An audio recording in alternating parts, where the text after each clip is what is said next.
Ronnie Shuff. Hey, Jason Boland, man, good to see you. Good to be back, always. It is always so exciting whenever you're going to come. One of Stacy and I, before we started doing concerts, you were always one of our favorites, and always loved going to some of your shows. And over the years, how long have you been playing? 20. 20 years already? Goodness gracious, Yeah.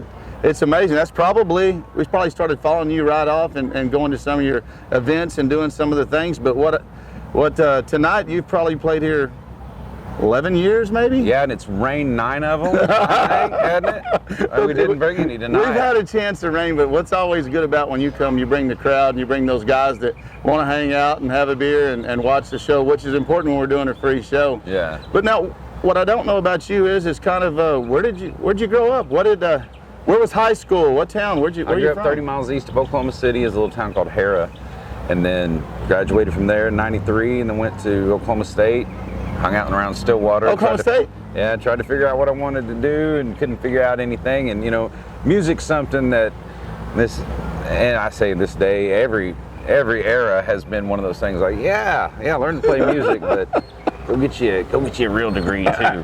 Backup plan. Yeah, and then I met some folks around the Stillwater scene that were treating it something a little more serious than that, and that there was no shame in being it and being a musician. Yeah, I think a lot of people look at us as they confuse with what most musicians that I know are trying to do, and then they see something like American Idol, which I'm not judging or anything. Yeah. Those people work hard and they do, but they're entertainers, and I think most of the people I knew in this scene were singer-songwriters. So did you ever, when you first started out, did you try to do that thing where you would, go to some songwriters contest, or did you just start out playing acoustic, or did you get a band in high school? Yeah. What was that about? That was the main way we did it, was just playing acoustic out, and it's like I said, it started from a singer-songwriter standpoint, so you were just playing out and trying to get. Did you start writing the there. songs first, or did you start playing or covering? I started writing before I started playing out, for sure. Just noodling around with stuff and learning songs, and you come up with your own, and then inevitably somebody will get you up on stage to do one, and then hopefully somebody wants to hear that song again, and it was really just that organic. Evolves from that. And especially around Stillwater, is that organic. Mike McClure, Cody Canada, Stoney LaRue, everybody. It was song. Speaking of that, Cody after song. Canada. So, buddy just sent me a message today just because he found something on the internet. You know how it is. And there was a video of Cross Canadian Ragweed doing Boys from Oklahoma. Mm-hmm. It was probably close to 20 years ago because everybody looked like babies. You were up there, Stoney was up there, Randy was up there, Blue Edmondson, and it might have been one of the funnest looking. Just one of those big festival messes.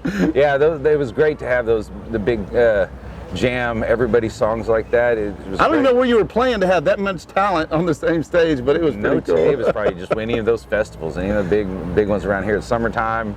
You track those down real fast. Well, when you were in school, I've asked a lot of people the same question. When you were in school, man, were you the guy always studying the books, or you were the guy in the back of the room, or were you doing sports or band, or what kind of growing up? What were you really involved in besides music? I had, I think, what they call nowadays attention deficit.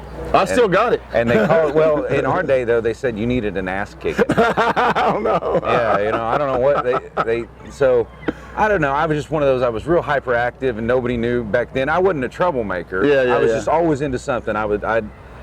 So I wouldn't ever commit to anything long enough to be really good at anything, just because I tried everything. I'd be leaving football practice to go fishing, and then playing music when I got home and all that. So I always had a love for music, and then once I went to school, we said they had the backup plan mentality. I did what I could, and went into marketing for that. So at least you learned some stuff about marketing the band. But when you're not playing music, which I know seems like probably all the time, what do you do in your downtime? Do you hunt? Do you fish? Do you play with your kids? I don't even know if you have any kids, but what do you do? I don't. My wife Mandy and I, we have an English bulldog. That's your kid. There you go. He takes up quite a bit of time, but what's odd is how much we still participate in music, some form or another. Like I'll be going through pedals and electric stuff at home, working on songs, working on your craft. Just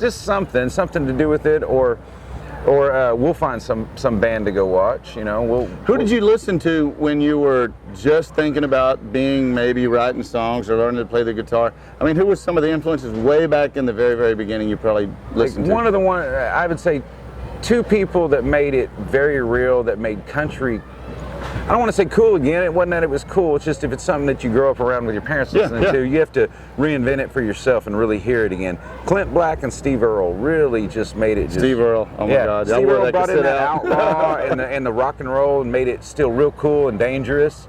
You know, because you're young and you want something, you know, scary a little bit. And then Clint Black just, it was something that was new and it was classic. It was instant classic. Those first two albums just blew my mind. And at the same time, that's about the same time Pearl Jam 10 came out. And so that was all going on. You know, we didn't grow up in a world where any of us grew up on one little farm where you didn't know nothing. I don't even know what's out there. We grew up with, you know, by the time that... A big mixture. Yeah, we knew that. We grew up with listening to AC/DC and this and that, and you could pick and choose. I think that's been good for music, and I think it's been bad for music, like everything.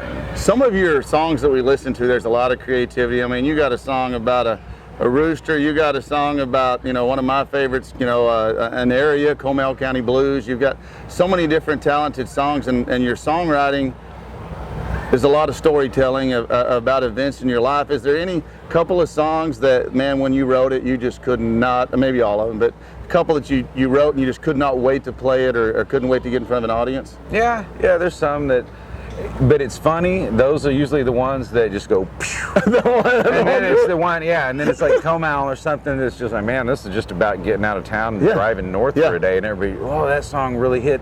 You don't know what's going to set off the tuning fork. You just got to go for the tuning fork for yourself, try to make it ring and try to feel in the moment. And some, you know, you don't want to sit down with a song and just think, how can I manipulate people? And then at the same time, you're talking about songs when it's, well, I'm trying to get them just to enjoy it. Yeah. Then what levels do they need to enjoy this song or get it? You're overthinking it. Yeah, you're overthinking it, and you gotta. Most songs that are touching and really special, very few of them take very long to write.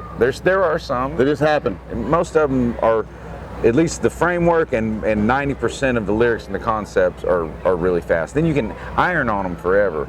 And then I've had a few, like False Accuser's Lament.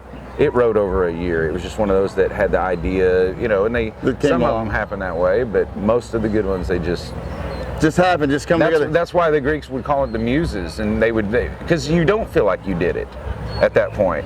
Because if you did, you'd sit down and do it every day. Yeah, it'd be easy. I'm gonna go write one of those songs everybody like, and I'm gonna go knock out 5 of these, come back, and then I'll do the rest of the album for myself. You know, you would just go do it if it was that easy. People don't understand it, and that's why some people that like to control everything and know that they did it or something are weird about it, rather than just saying, man, I don't know. Well, all I know is when you come here, you bring a big show. Everywhere we've seen you, it's always a big performance. And Stacey and I are both super excited for you to be here and supporting our free music series, because, you know, without you guys and the sponsors, we couldn't make this happen. And I know you got to get on stage, and we thank you so much for being here, brother. Thanks for having me, always. Thank you so much. Appreciate you. We'll see you later. Please make welcome Jason Boland and the Stragglers. I need to pay my taxes. I don't like to mow my lawn. I have a harmless habit of being fine wherever I am. But the way this water's rising, I need to get up above the dam. Tonight I'm rolling up north, back to where I pay to do. Tonight the answer's Austin for the coal mine.